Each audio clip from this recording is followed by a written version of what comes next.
صحي الفلاحين في إحدى قرى كفر الشيخ على مشهد مرعب. لقيوا جثة شاب اسمه نادر السيد هنيدي مرمية في المنطقة الصناعية اللي كان مسؤول عن حمايتها. حابين تعرفوا قصة نادر وزوجته الخاينة ومع مين بتخونه؟ مش هتصدقوا. خليكم معانا في القصة الكاملة.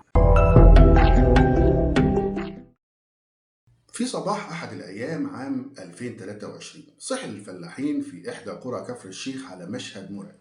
لقوا جثة شاب اسمه نادر السيد هنيدي مرمية في المنطقة الصناعية اللي كان مسؤول عن حمايتها.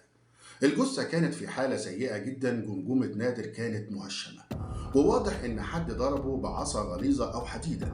الفلاحين هنا جريوا بسرعة على مركز الشرطة يبلغوا عن الحادث، وفي نفس الوقت راحوا لبيت نادر يبلغوا أسرته. لما الشرطة وصلت لمسرح الجريمة جت زوجة نادر نيرة محمد أنور وانهارت لما شافت جثة جوزها. نيرة عندها 26 سنة وعندها طفلين صغيرين كانوا في حاجة لرعاية ودعم أبوهم. من اللحظة الأولى المحققين عرفوا إن هم قدام قضية صعبة.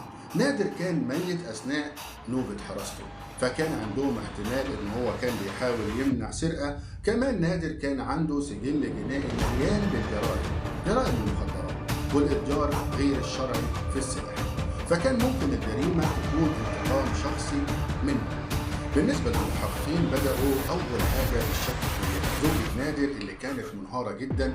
نيرة قالت للمحققين إن نادر خرج كعادته للشغل وما كانش في أي حاجة غير طبيعية. في الليلة دي المحققين حاولوا يعرفوا عن علاقاته السابقة وشركائه في الجرائم. المحققين اكتشفوا حاجات غريبة، إن نادر بعد ما خرج من السجن قرر يبتعد عن الحياة أو عن الجريمة ويبدأ حياة نظيفة. لما ما لقيوش دليل قوي ضد شركائه السابقين رجعوا للقرية عشان يستجوبوا شهود العيان. الجيران قالوا إن هم شافوا نادر مع نيرة في الليلة اللي مات فيها، وده كان غريب لأن نادر ما كانش بياخد نيرة للشغل. أما التناقض في رواية نيرة أثار شكوك المحققين، بدأوا يركزوا عليها من خلال استجواب الجيران والمقربين من نادر. اكتشفوا إن نيرة كانت على علاقة غير شرعية بأخوه الصغير ماهر السيد هنيدي. ماهر كان بيتردد على بيت نادر في غيابه وكان الجيران بيشوفوه بيقضي الليل هناك.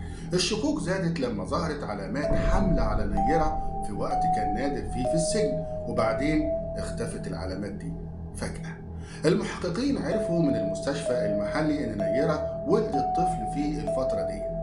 لما واجهوا نيرة بالحقائق ديت لكن هي أنكرت في البداية، ولما واجهوها بتقرير المستشفى انهارت واعترفت بكل حاجة. نيرة قالت إن هي اتجوزت نادر سنة 2017 وكان وقتها شاب حسن السمعة وميسور الحال.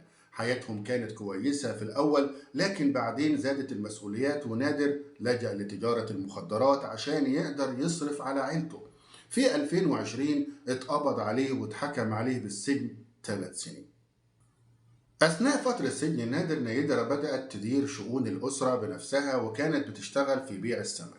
في الفترة دي ظهر ماهر في حياتها وعرض عليها المساعدة. بمرور الوقت طلب ماهر من نيرة إن هي تبقى معاه كزوجة مقابل إن هو هيساعدها في الفلوس، وهي وافقت طبعا تحت ضغط منه. نيرة كانت حامل من ماهر وحاولت تخفي الحمل عن الناس. بعد ما ولدت الطفل أخفى ماهر الطفل ومحدش عرف مصيره راح فين. لما خرج نادر من السجن سنة 2023 نيرة طلبت الطلاق عشان تتجوز من ماهر، لكن نادر رفض. نادر بدأ يشك في علاقة نيرة بماهر بعد ما الجيران حذروه. في يوم الجريمة نيرة قالت لماهر عن تحركات نادر وماهر استغل الفرصة. ماهر واجه نادر في المحقل وضربه على راسه بعصا زراعية لحد ما انهار، وبعدين نزل عليه بحجر ضخم كبير جدا علشان يتأكد انه مات. بعد اعتراف نيرة الشرطة قبضت على ماهر. ماهر اعتذر بدوره في الجريمة لكنه قال إن نيرة كانت شريكته في كل حاجة من التخطيط للتنفيذ. تم تقديم نيرة وماهر للمحاكمة واتحكم عليهم بالإعدام شنقا. دي كانت قصة نادر ونيرة وماهر، قصة جريمة هزت كفر الشيخ. تابعوني في الحلقات الجاية عشان تعرفوا تفاصيل أكتر وقصص جديدة. لو عجبكم الفيديو ما تنسوش تشتركوا في القناة وتدونا لايك. خليكم دايما بخير، والسلام عليكم ورحمة الله وبركاته.